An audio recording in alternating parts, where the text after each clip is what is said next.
You know how they say we're all one decision away from changing the rest of our lives? Well, my next guest embodies this. And it all started because he upgraded a takeout meal. Good vibes are on the way. I love the feel-good stories. Oh, there'll be sarcasm mixed in, but that just adds to our charm. So great. I love listening. Welcome to Aaron O'Malley's Feel Good Frequency. I'm here with Jay Herriott. Are you in DC or do you live in Virginia? I live in Virginia. You have something called the 25th Project, and I love how organically this began. In 2002, you went with your daughters for Thanksgiving and handed out meals to homeless people that were living under bridges in DC. That's correct. And then you decided, you know what, we're going to do this for Christmas too. And you did. What feeling did you get after you met these people and fed them that made you want to keep doing it? After you did it, you felt pretty good and go, oh, this is a pretty neat thing to do. And then you do it a couple times, you start seeing the same people, and then you start getting to know them. So that was just the thing. And it was just the three of us for several years. And then 2010 is when the name, the 25th Project, came up. So were you just making the meals yourself and giving them out, or did you buy them somewhere or have a restaurant sponsor or anything? The first one, 2002, it was Thanksgiving Day, and I went to Boston Market. I'd been to my office. I'd run 5 miles. I went to Boston Market because I was hungry and wanted a good meal. And they had a meal for 8. And I thought, well, let me just buy this meal for 8 and I'll go give away this food. And so I did the Boston Market thing for a couple of years just because I wasn't a real big cook. And then my daughters started helping me, and they were small at the time. So they'd mash potatoes and we'd cook a ham or something. And then the three of us would just put everything in the car. And then it just sort of evolved. And then 2009, I probably had 10, 12 people in my kitchen, which is not a very big kitchen. Then my buddy was like, next year we're doing it at my house. And he had a bigger kitchen. We did it at his place for a couple of years. And then the church I attend, they approached and said, hey, we heard you're doing this. If you want to use our kitchen, we can use our kitchen for Thanksgiving and Christmas. And they have a huge kitchen. Oh, wow. And then we had professional executive chefs decide that they wanted to start with us. And Chef Mike has been with us since the beginning of COVID. He runs all the food stuff. November of 2010 was the very first, as a name, the 25th Project. Our goal was to do 25 meals. We thought, okay, we do 25 meals. And that was because Thanksgiving and Christmas were both on the 25th of the month that year, right? That's exactly correct. The problem is, you call this thing the 25th Project, we do it on the 25th of every month. It sounds really good when people are all off on Thanksgiving and Christmas. It sounds like it's a great idea. But when the 25th falls on a Tuesday in January and there's snow on the ground, what do? I never thought about the fact that now you're looking at, like you said, middle of the week and freezing cold, et cetera, et cetera. Yeah, that makes it a little more challenging. Yeah. I tried to weasel out of it one time, and my friend Tim Jeter, he was like, it's called the 25th Project because we're doing it the 25th. And I was like, okay. So was it in 2010 that you decided not just on the name, but also, you know what, we should do this every month instead of just Christmas and Thanksgiving? Yeah, that's when the name, we said, okay, the 25th Project, we're going to kick it off on Thanksgiving Day, the 25th of 2010, and then Christmas, and then we just kept going. And then we've themed it out over the years as well. So January is the chili cook-off. February is soup and socks. And soup and socks has kind of taken on a life of its own. I'll come back to that. Okay. March, we do Irish stew. April, we do food trucks. May, we do a cookout. June, we do a fish fry. July, we usually do an activity in July and then a movie night. It just depends on how they work between July and August. And then September is pizza night. October is mac and cheese bowl. November is propane. And then we do Thanksgiving. We did propane and took propane out to the folks that live in the woods. They live in tents. Mhm. And so that way they eat their tents. And then we did Thanksgiving and then obviously Christmas Day. Oh my gosh, that is beautiful. Where do you do this? Do you have a specific place that you do it, or do you go back under the same bridge every month on the 25th? Yeah. So Thanksgiving and Christmas are a much bigger event just because more people are there to help. And then the other months, We have a couple of different camps that we go to where people are living in tents, living in the woods. And so we go to there and then we bring them food, bring them a hot meal.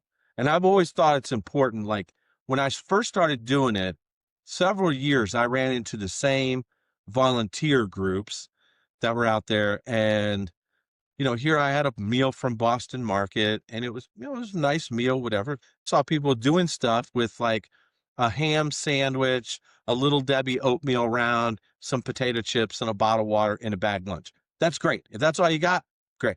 But I've always thought it should be a hot meal and something that you can really, that's going to stick to your bones, especially if you're in the elements. So these people, I was reading a little bit on the website about the fact that you do get to know a lot of these people. How is that going? It's great, actually. We're getting them food, we're getting them water, we're getting them heat, getting them tents, get sleeping bags. We've been able to help them and sort of point them into resources so that they can get housing. I'm proud to say that there's a lot of them that have, over the last 2 or 3 years, have gotten a lot of housing. Prince William County's done a really good job of getting some of these folks housed, so much so that I've had to go find other places so that we can keep working and doing what we do, which is sort of create the relationship with our homeless friends and treat them with dignity, treat them with respect, and help them to hopefully make some better choices and just create some friendship. And we become a lifeline to them when it gets bad. It's something to be hugely proud of. This all started with a trip to Boston Market. Yeah. I feel like you're creating relationship. Like I have several folks that they're no longer living in the woods, they're no longer homeless, but they still call me because we became friends. Oh, I love that. Not like it's a one and done. You see them once and see you later. We're trying to create a relationship that'll be a long-term relationship and they move forward in their life, that they're doing good things, making an impact on their world. Here's a good story. A fella that I know that was homeless, he's no longer with us, unfortunately. Oh. But he came to me and he said, "Hey, I want to do what you're doing." And I'm like, "Dude, you're homeless." And he's like, "But I can help and I can serve other people." Oh my And gosh. I was like, "Well, how can I help? What do you want to do?" And he's like, "I want to do a clothing giveaway every week." I'm like, "Well, that's ambitious." And he started putting it on Facebook and started doing good things. And God bless him, he really did a good job. Oh, I go out more than once a month. The organization goes out on the 25th of every month. I'm talking to our homeless friends a lot. The couple of them I text oh every my day. gosh. That's wonderful. And so, not to pester him, but I told him, I was like, "Hey, I get this devotional. If you want it, I'll send it to you." And so I send it to, like right now, I send it to 22 other people every day. Someone sends it to me and I send it to 22 other people. And Oh a couple of the gosh. folks were homeless, used to be homeless, good folks. So it's just that relationship. And I think that our homeless friends, can't speak for them all, I can speak for the ones I know, is that they're looking for a relationship. They're looking for someone that gives a crap about them. I've talked to organizations, nonprofits that work with the homeless, that help the homeless, but I feel like you have something so organic and so different than I've ever heard of before, especially because you make sure that they all get not just a meal, but a hot meal.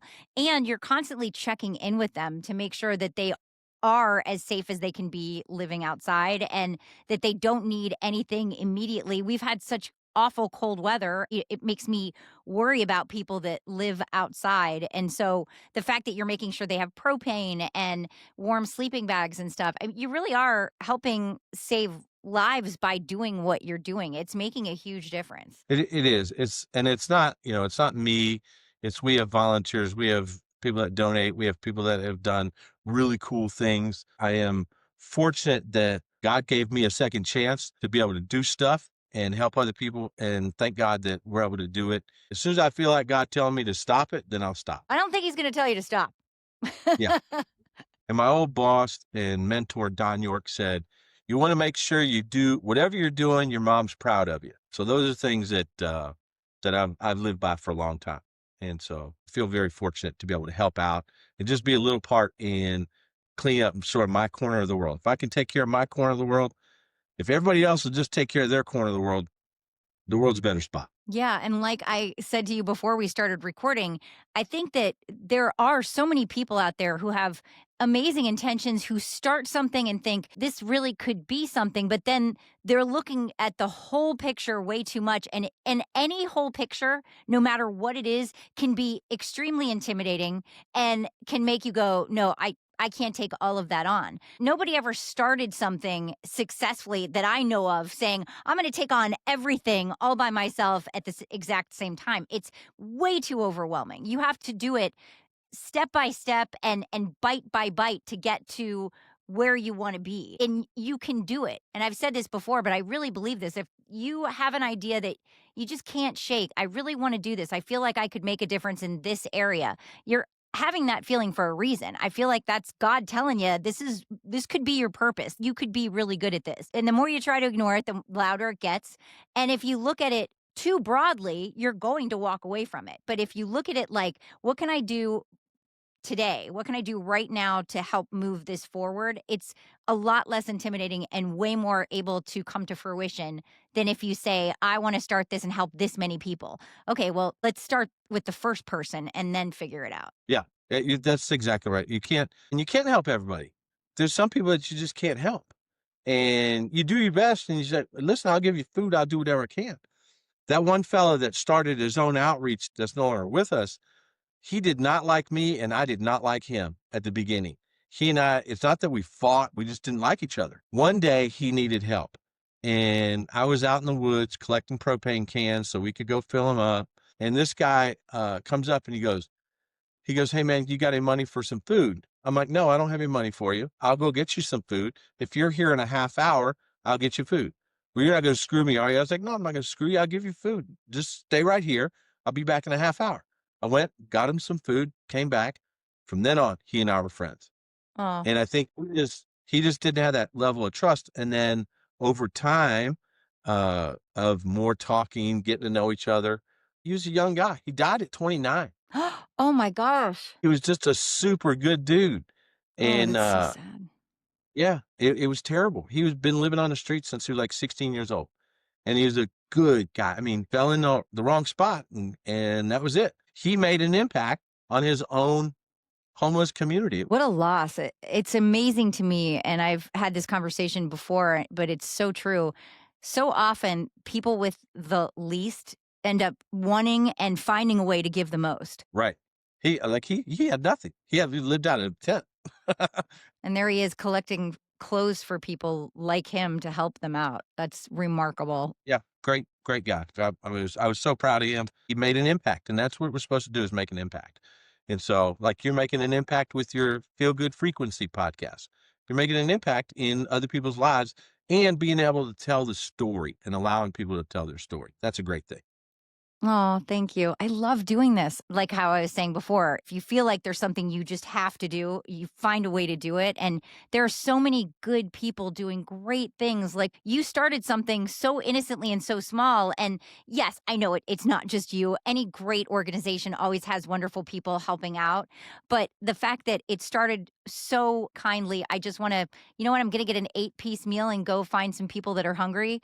And then that led to where you are now all these years later. And it's so remarkable the impact that you have had on so many people. And I bet they look forward to seeing you. Every time they see you, they must be really happy. And obviously you've earned their trust too. It's not, you're not there for a photo op. You're there in your own time, making sure these people have what they need for as long as they need it and doing the best that you can do. And I love that. Yeah. And it's fun too. I know it sounds weird, but when you serve other people and you serve in a selfless way, it becomes fun. Yes. One of the outreaches, they were going to do a community day, and I was talking to the lady that runs it, and I said, well, what do you need? How can we help? And she says, well, I don't really know, but we want to do a barbecue and all this kind of stuff. And I said, well, why don't we do a pig roast? And I said, we'll buy the pig. And I said, and I'll get Chef Mike to cook the pig for you. And she was like, you're serious? I'm like, yeah, well, let's do a pig roast. And so we did a pig roast. Chef Mike went out and got the pig, and we have a big cooker that we brought it out. And the homeless folks that came by, they were like, holy moly, we've never even seen this done, how you do Oh, it. And so we did a pig roast for the homeless shelter that was right there that we go to a lot. And they've been very good to us in allowing us to sort of set up our tables and everything. And then the homeless folks come to us to get their hot meal and all that. We got there at like 6 in the morning, got the coals ready, got everything going. And by 11 o'clock, it was prepared and ready to go for people to eat. oh my gosh, that's so cool. Yeah, it was cool. It was fun. And they must have freaked out. That's just the neatest thing to all of a sudden stumble upon. Yeah. So they were there and it was a great time. But we're trying to make a difference in other people's lives. I had someone I knew told me one day, I don't understand why you help those people out and turn their back on me. I said, well, listen, I can't do anything with you anymore. Yeah. That was it. And they just turned their back on me. I was like, well, see you later. And because this is the mission I'm supposed to do, which is go help other people. And that's what I do, whether it's my business or whether it's working with the homeless or whether it's doing stuff at church, whatever that is, I'm here to help people out. And that's what I'm trying to do. And if can't get on board, then we got to do something else. So we're just trying to help people and try to keep them going. And whether it's our volunteers, we have a volunteers, husband and wife, Elisa and Art, great folks. They came to the 25th Project, I think 2016, and to help out. And then they came to me and they're like, hey, we really liked it. This is what's going on. What did you do? What'd you do? And I said, well, listen, we're not perfect here. If you want to make us better, help us. And so then they started coming, started helping us out even more and more. Well, she got orders to South Dakota, and then she got orders in Germany. And Thanksgiving and Christmas, Lisa and Art took care of stuff remote and were in Germany at one point, and they were doing stuff. We're having a 7 o'clock meeting, 7 p.m. meeting. And so what is it? Midnight there. She's dialing up into our meetings on Wednesday nights before Thanksgiving and going, okay, I got this, I got this, I got the sign up genius, whatever. They do all that stuff. That's devotion. I thought it was crazy then, but now she's retired and they live in Colorado, and now they've started their own nonprofit working with the homeless and giving them a meal, that type of thing. That is incredible. And it also goes to show if you hadn't started this, you wouldn't have met her and Art, and maybe their trajectory of their life would have turned out very different. That's what's so great is that you can influence other people just by doing what you're doing. Yeah, it's really cool. Let me tell you one. I'll tell you the first Christmas.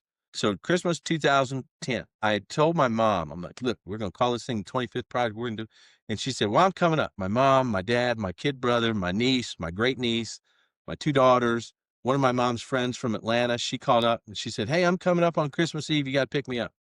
So all these people are coming to my house, and I didn't have not $1 for anything else. And I really said, Lord, this is your thing. You told me to do it. I'm going to do it, but there's no money. And on December 23rd, someone came, knocked on my door, and it's like, it's Jay here. My kid brother answers the door. Nope, it's working. And he gives him an envelope of cash and says, this should help. And it paid for everything. Because our goal was 25 meals. I didn't have money to feed my own family that's coming here on Christmas and all this stuff. And it paid for everything.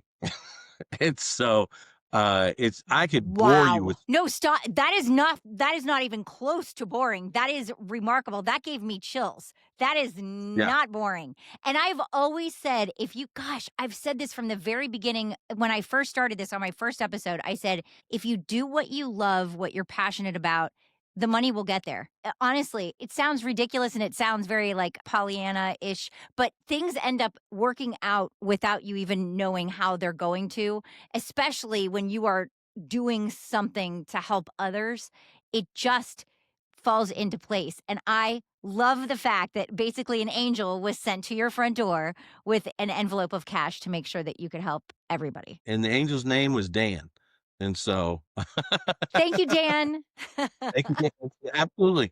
It was amazing. That has happened more times than I can tell you. So then for other people, if they wanted to do something, right? How do I get started? Yes. So Soup and Socks, which is our February event, is my Super Bowl. And so soup, the letter N, socks.com. It's kind of taken its own life. It's taken its own sort of being. And we thought, okay, well, we're going to give out soup and socks, a can of soup, a pair of new socks. wrap it up, have it on the floorboard. And on February 25th, we want it to be Soup and Socks Day. And so you see a homeless guy, here's your soup and socks. Happy Soup and Socks Day. I've been talking about this for years. I've had people come up to me and go, hey, I keep a can of soup and a pair of socks in my car all the time. That way I can do this. Oh my gosh. On Soup and Socks on February 25th, there's a website and it shows a map. And I think Soup and Socks was done in 65, 68 cities, 35 states, and like 4 countries in 2025. What you started? Yeah, yeah, yeah. I love the way you just breezed by that. Like, no biggie. Yes. And so I just keep pushing it out there, and people, it's not me. I just tell other people, and then they go tell all their friends. And so I talk to a couple people, and then they start doing, said, you can do this. And they point them how they can do one thing, one day, one time by doing Soup and Socks. So But it was your idea. That's remarkable. thank you. Thank you. It's all Lord.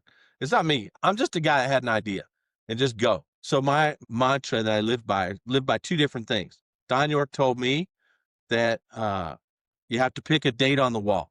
Nothing gets done until there's a date on the wall. Means there's no pressure. If you just say, oh, we're going to do it every other Thursday, it's never going to happen. But if there's a date on the wall, boom, the 25th, there's a date. So it's coming. And so you got to get something ready and be ready on the 25th. So that's the date on the wall. And then the other part of that is the one thing, one day, one time. So for Soup and Socks, if people want to do one thing, Soup and Socks. One day, February 25th. One time, because February 25th is one time during the year. That's it. One thing, one day, one time. So if they just do one thing, I'm going to go buy a pair of socks and a can of soup, and for $6.56, I can wrap it up in a bag and have it here.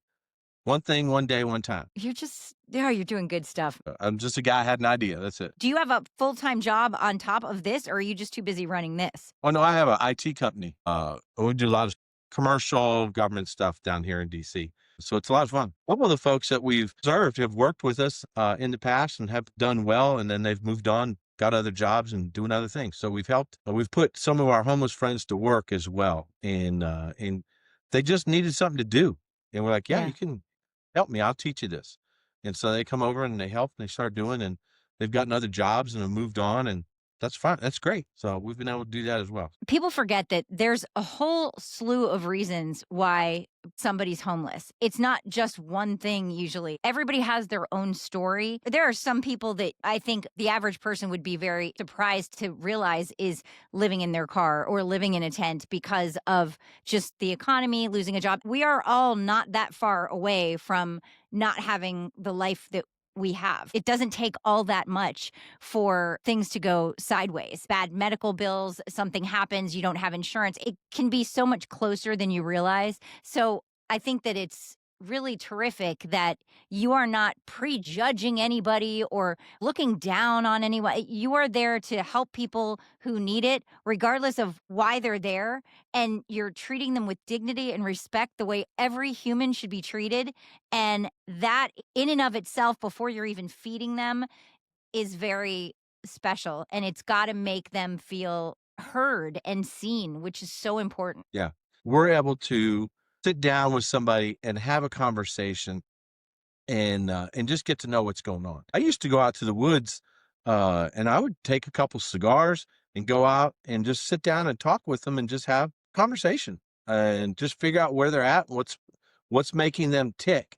And you're right, people get into a bad spot and they don't know how to get out. There's tons of them. I can tell that story all day long as far as where people got behind on their mortgage, you got divorced, there was drugs, there was this, there was drinking, there was alcohol. And then they're just sitting there going, holy moly, I guess I'm moving to the woods.